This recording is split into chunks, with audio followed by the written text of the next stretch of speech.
யாத்திராகமம் 12வது அதிகாரம் 1-8 வசனங்கள். 12வது வசனம்.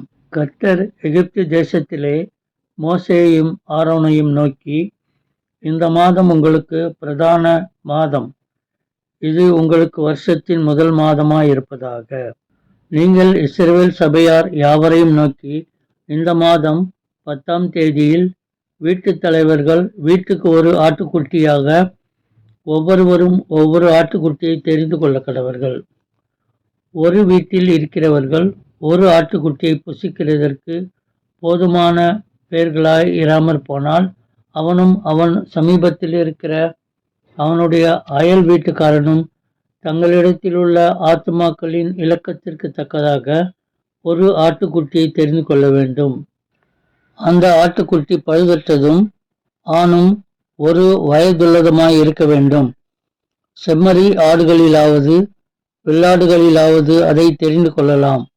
அதை இந்த மாதம் 14ஆம் தேதி வரைக்கும் வைத்திருந்து, இஸ்ரவேல் சபையின் ஒவ்வொரு கூட்டத்தாரும் சாயங்காலத்தில் அதை அடித்து அதன் இரத்தத்தில் கொஞ்சம் எடுத்து தாங்கள் அதை புசிக்கும் வீட்டு வாசல் நிலைக்கால்கள் இரண்டிலும் நிலையின் மேற் சட்டத்திலும் தெளித்து, அன்று ராத்திரியிலே அதன் மாம்சத்தை நெருப்பினால் சுட்டு புளிப்பில்லா அப்பத்தோடும் கசப்பான கீரையோடும் அதை புசிக்க கடவர்கள். பச்சையாயும் தண்ணீரில் அவிக்கப்பட்டதாயும் அல்ல, அதன் தலையையும் அதன் தொடைகளையும் அதற்குள்ள யாவையும் ஏகமாய் நெருப்பினால் சுட்டதாய் அதை புசிப்பீர்களாக. அதிலே ஒன்றையும் விடியற்காலம் மட்டும் மீதியாக வைக்காமல், விடியற்காலம் மட்டும் அதிலே மீதியாய் இருக்கிறதை அக்கினியால் சுட்டெரிப்பீர்களாக. அதை புசிக்க வேண்டிய விதமாவது, நீங்கள் உங்கள் அறைகளில் கச்சை கட்டி கொண்டும் உங்கள் கால்களில் பாதரட்சை தொடுத்து கொண்டும் உங்கள் கையில் தடி பிடித்து கொண்டும் அதை தீவிரமாய் புசிக்க கடவீர்கள். அது கர்த்தருடைய பஸ்கா. அந்த ராத்திரியிலே நான் எகிப்து தேசமெங்கும் கடந்து போய் எகிப்து தேசத்தில் உள்ள மனிதர் முதல் மிருக ஜீவன்கள் மற்றும் முதற்பேராயிருக்கிறவைகளையெல்லாம் அதம் பண்ணி எகிப்து தேவர்களின் மேல் நீதியை செலுத்துவேன். நானே கர்த்தர். யாத்திராகமம் 13வது அதிகாரம் 28-29 வசனங்கள். 32, 33 வசனங்கள். 37-39 வசனங்கள்.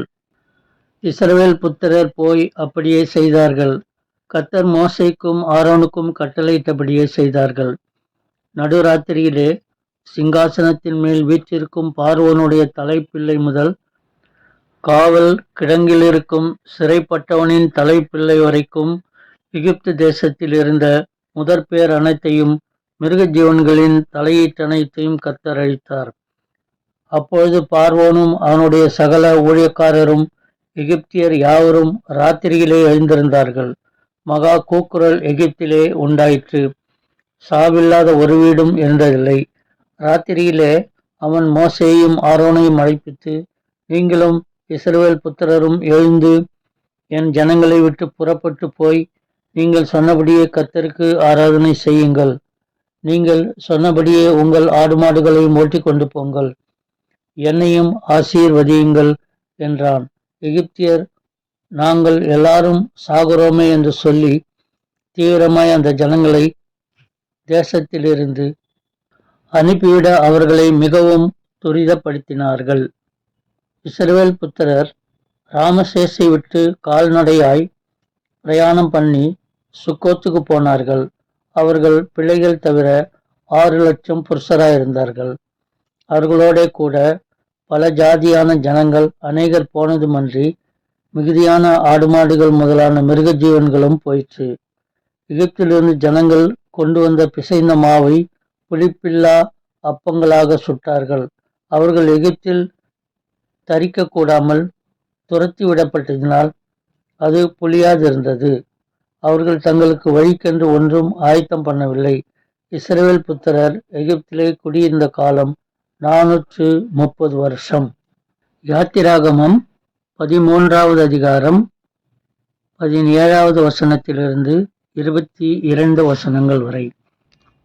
பார்வோன் ஜனங்களை போகவிட்ட பின் ஜனங்கள் யுத்தத்தை கண்டால் மனமடிந்து எகிப்துக்கு திரும்புவார்கள் என்று சொல்லி பெலிஸ்தரின் தேச வழியாய் போவது சமீபமானாலும் தேவன் அவர்களை அந்த வழியாய் நடத்தாமல் சிவந்த சமுத்திரத்தின் வனாந்தர வழியாய் ஜனங்களை சுற்றி போக பண்ணினார். இஸ்ரவேல் புத்திரர் எகிப்து தேசத்திலிருந்து அணியணியாய் புறப்பட்டு போனார்கள். மோசே தன்னோட கூட யோசேப்பின் எலும்புகளை எடுத்து கொண்டு போனான். தேவன் நிச்சயமாய் உங்களை சந்திப்பார். அப்பொழுது உங்களோட கூட என் எலும்புகளை இவ்விடத்திலிருந்து கொண்டு போங்கள் என்று யோசேப்பு சொல்லி இஸ்ரவேல் புத்திரரை உறுதியாய் ஆணையிடும்படி செய்திருந்தான். அவர்கள் சுக்கோத்திலிருந்து பிரயாணப்பட்டு வனாந்தரத்தின் ஓரமாய் ஏத்தாமிலே பாளையம் இறங்கினார்கள். அவர்கள் இரவும் பகலும் வழி நடக்க கூடும்படிக்கு கர்த்தர் பகலில் அவர்களை வழிநடத்த மேகஸ்தம்பத்திலும் இரவில் அவர்களுக்கு வெளிச்சம் காட்ட அக்கினி ஸ்தம்பத்திலும் அவர்களுக்கு முன் சென்றார். பகலிலே மேகஸ்தம்பமும் இரவிலே அக்கினி ஸ்தம்பமும் ஜனங்களிடத்திலிருந்து விலகி போகவில்லை.